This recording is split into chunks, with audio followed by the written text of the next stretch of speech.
안녕하세요. 림쌤의 10분 역사에 오신 걸 환영합니다. 저는 여러분의 역사학습 가이드 림쌤입니다. 오늘은 고등한국사 2-3 신분제와 사회구조로 돌아왔습니다. 이번 시간엔 고대부터 조선 후기까지의 사회 파트를 정리해 볼 건데요. 과연 정근대의 사회 모습은 어땠는지 지금 바로 출발해 볼게요. 이 정근대 사회를 한마디로 표현하자면 신분제 사회라고 말할 수 있습니다. 이러한 신분은 크게 지배층과 피지배층으로 나눌 수 있고요. 이 중 삼국시대의 경우 귀족과 관직에 있는 관인층이 지배층이었고요. 평민과 천민이 피지배층이었습니다. 이러한 신분은 당연히 세습됐고요. 개인의 능력과는 상관없이 혈통에 따라 결정됐습니다. 쉽게 말해 부모가 귀족이면 자녀도 귀족이고 부모가 천민이면 자녀 역시 천민이었던 겁니다. 이러한 삼국 중 고구려의 지배층은 왕족인 고씨와 오부의 귀족들이고요. 피지배층인 농민들의 몰락을 방지하기 위해 진대법을 실시했습니다. 이 진대법은 봄에 곡식을 빌려주고 가을에 갚게 하는 제도였죠. 그리고 고구려는 전쟁에서 항복하거나 패한 자들을 사용하는 엄중한 형벌이 있었습니다. 그러니 전쟁에서 지지 않기 위해 열심히 싸울 수밖에 없었겠죠. 이는 백제도 마찬가지였는데요. 백제 역시 전쟁에서 패한 자나 반역자, 살인자 등을 사용하는 엄중한 형벌이 있었습니다. 이러한 백제의 지배층에는 왕족인 부여씨와 팔성의 귀족들이 있습니다. 그리고 신라의 경우 독특한 제도인 화백회의가 있었고요. 이는 만장일치의 귀족회의였습니다. 또 화랑도 역시 신라를 대표하는 것으로 원래는 청소년 수련단체였던 화랑도가 국가기관으로 개편되며 삼국통일에 큰 역할을 담당했습니다. 그리고 무엇보다 신라하면 역시나 골품제가 중요한데요.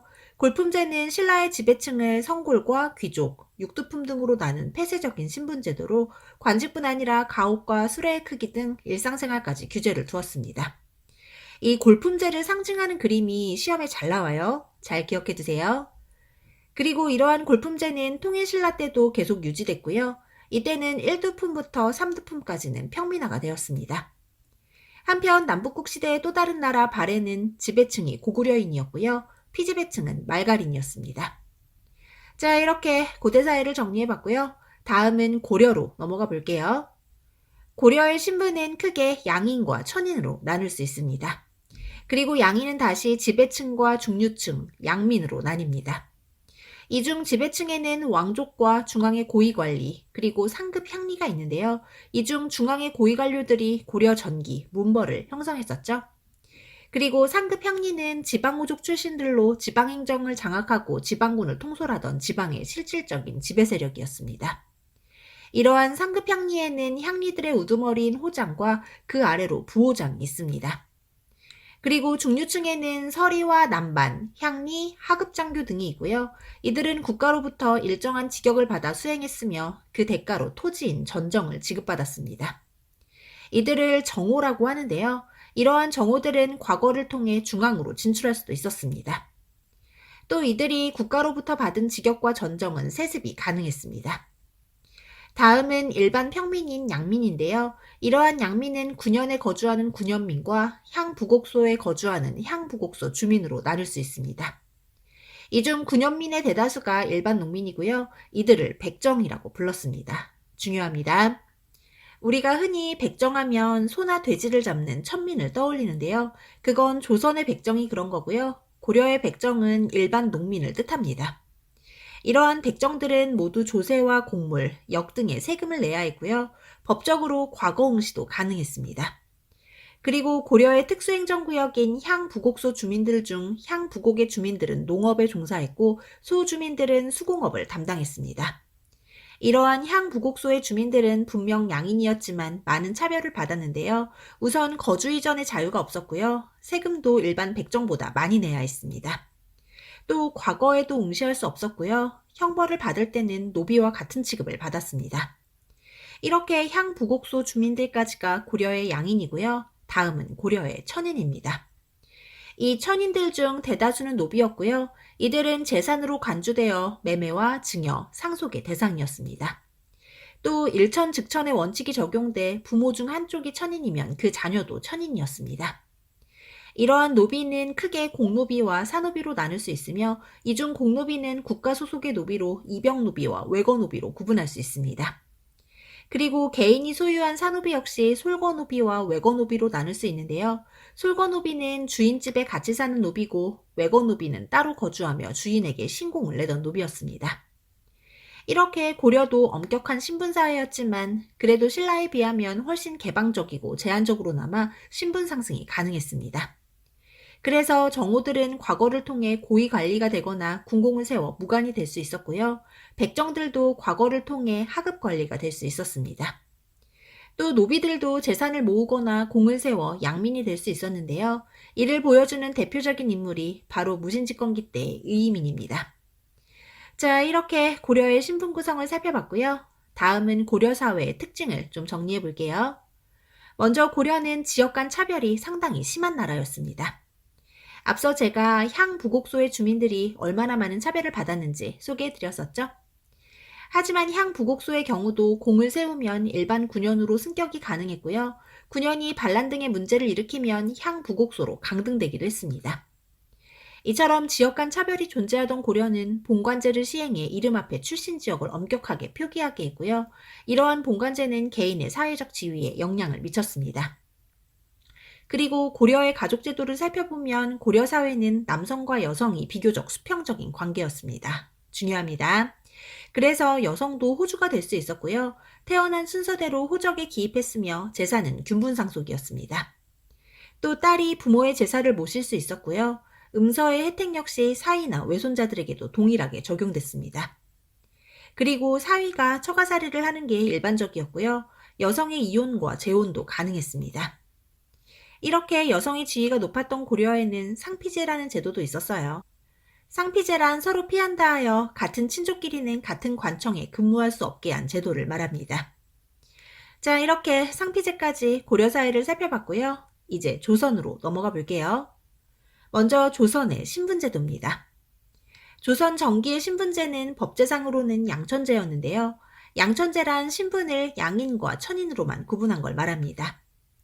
이 중 양인은 자유민으로 조세와 국역을 담당했으며 과거 응시가 가능한 집단이었고요. 천인은 부자유민으로 천역을 담당한 사람들이었습니다. 그러니까 노비 같은 천민은 천인, 그 외는 모두 양인인 게 양천제인 겁니다. 하지만 이건 그저 형식적인 신분제고요.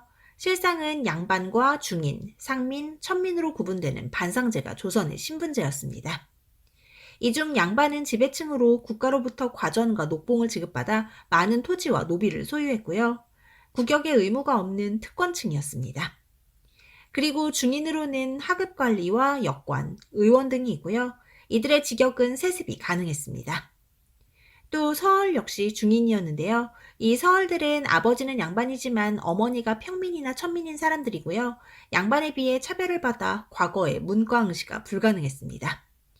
다음은 일반 평민인 상민인데요. 농민과 수공업자, 상인들이 이에 해당되겠죠. 이들은 모두 조세와 공납, 역의 의무를 가지고 있고요. 법제상 과거 응시가 가능했지만 현실적으로는 불가능했습니다. 그리고 이 상민 중 수군이나 역졸 등 천한 일을 하는 사람들을 신량 역천으로 구분했는데요. 이는 신분은 양인이지만 역할은 천민이라는 뜻입니다. 마지막으로 천민은 대부분이 노비였으며 이러한 노비들은 재산으로 취급돼 매매와 증여, 상속이 가능했습니다. 또 부모 중 한쪽만 노비여도 자녀 역시 노비였고요. 노비 외에도 백정이나 광대, 무당 등도 천민이었습니다. 이처럼 조선은 지배층과 피지배층의 구분이 확실한 신분제 사회였고요. 지배층인 양반들이 유양소와 서원, 향약 등을 통해 향촌을 다스렸습니다. 하지만 이러한 조선의 신분질서는 조선 후기부터 크게 변화했는데요. 이 조선 후기 신분질서의 동요도 중요합니다. 이렇게 이 시기 신분질서가 흔들린 건 모내기법의 확산으로 분홍이 생기며 농민층이 분화했기 때문입니다. 이러한 분홍들은 납속과 공명첩을 통해 양반이 될 수 있었는데요. 여기서 납속이란 나라에 공물을 바치고 벼슬을 얻는 제도였고요. 공명첩은 이름란이 비워져 있는 관직 임명장이었어요. 이러한 공명첩을 돈을 주고 사서 이름란에 내 이름을 적으면 양반이 될 수 있었던 거죠.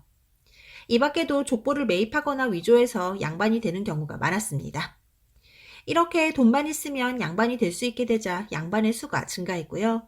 대다수가 노비인 천민들 역시 도망이나 납속, 군공 등으로 신분이 상승돼 노비수가 감소했습니다. 거기에 어머니의 신분을 따라가는 노비종무법과 공노비 해방으로 노비수는 더욱 감소했습니다. 이렇게 공노비를 해방한 건 군역 대상자인 상민의 수를 늘리기 위함이었습니다. 한편 지배층인 양반들의 경우 향반과 잔반 등 몰락 양반이 증가하며 양반의 권위가 땅으로 떨어졌고요. 향촌사회에서는 기존 향반인 구양과 새롭게 양반이 된 신양이 부딪히는 향전이 벌어지기도 했습니다. 중요합니다. 이러한 향전에서 수령은 돈 많은 신양과 결탁했고요. 이로 인해 구양들의 지위가 약화되고 수령과 향리의 권한은 강화됐습니다. 이렇게 양반 사족들의 권위가 떨어지자 이들은 동족 마을을 형성하고 동 단위의 자치 조직인 동약을 시행하는 등 자신들의 권위를 지키기 위해 노력했습니다. 한편 중인들 역시 신분 상승 운동을 펼쳤는데요. 이 중 서얼들의 신분 상승 요구는 일부 받아들여졌지만 기술적 중인들의 신분차별 반대 운동은 실패했습니다. 그래도 조선 후기 신분 질서에 얼마나 큰 변화가 있었는지 아시겠죠? 자, 그럼 이제 마지막으로 조선의 가족 제도를 살펴볼까요? 조선 전기엔 고려의 영향으로 부계와 모계의 힘이 비교적 비슷했습니다만 이후 성리학적 지배 질서가 조선사회 전반을 뿌리 깊게 차지하면서 가족 제도 역시 부계 중심으로 변화했습니다. 그래서 장자 중심의 제사와 재산 상속이 일반화됐고요. 양자 제도 역시 보편화됐습니다. 또 고려와는 다르게 시집살이가 일반화됐고요. 과부의 재간은 거의 불가능해졌습니다. 정말 성리학적 사고가 조선 사회에 미치는 영향이 대단하죠? 자, 이렇게 조선의 가족제도까지 고대부터 조선까지의 사회 모습을 살펴봤는데요. 오늘 준비한 내용 여기까지입니다. 오늘 내용도 반드시 복습하시고요. 문제풀이도 꼭꼭 해보세요. 그럼 오늘도 정말 고생 많으셨고요. 구독과 좋아요는 언제나 감사드립니다. 그럼 안녕, 뿅!